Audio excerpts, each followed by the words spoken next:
Assalamualaikum warahmatullahi wabarakatuh. Rekan-rekan semuanya, saya mendapatkan semacam tantangan karena kebetulan saya sehari-hari juga berprofesi sebagai konsultan kekayaan intelektual terdaftar. Saya ditantang untuk memberikan semacam pengetahuan dasar mengenai hukum perlindungan merek dan hal-hal apa saja yang kira-kira perlu diketahui oleh masyarakat umum terkait juga dengan merek secara khusus atau juga kekayaan intelektual secara yang lebih besar, teman-teman semuanya. Rekan-rekan semuanya, apakah rekan-rekan pernah mengenal istilah merek? Ya, merek adalah yang biasanya kita kenal secara umumnya tanda nama yang dijadikan sebagai daya pembeda antara suatu produk dengan produk yang lainnya atau jasa dengan jasa yang lainnya dan mereka adalah sejenis. Nah, kalau pengertian dalam undang-undang teman-teman semuanya, di sini dikatakan merek adalah tanda yang dapat ditampilkan secara grafis berupa gambar, logo, nama, kata, huruf, angka, susunan warna dalam bentuk 2 dimensi dan atau 3 dimensi, suara, hologram, atau kombinasi dari 2 unsur atau lebih unsur tersebut. Untuk membedakan barang dan atau jasa yang diproduksi oleh orang atau badan hukum dalam kegiatan perdagangan barang dan atau jasa.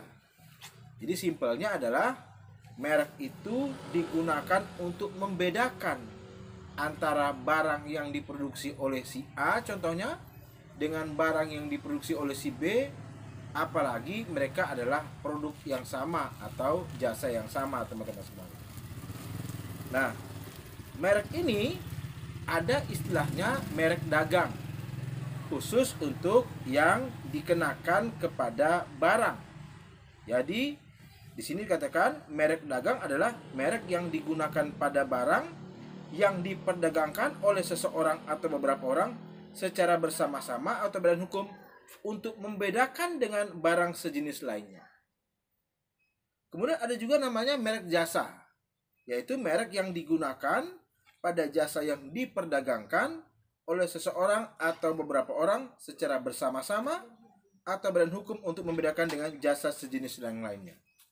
Jadi simpelnya itu begini, ada 2 orang menyediakan jasa laundry. Bagaimana membedakan di antara 2 jasa itu?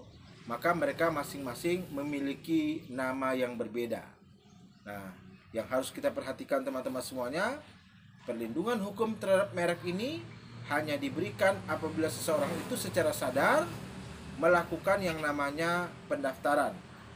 Dan bukan hanya pendaftaran saja, dipastikan juga bahwa pendaftaran itu ya kemudian diberikan haknya. Jadi setelah melewati proses pengumuman, pemeriksaan substantif, tidak ada alasan untuk menjadikan itu merek tidak didaftar atau ditolak, maka seseorang barulah kemudian diberikan hak. Ya.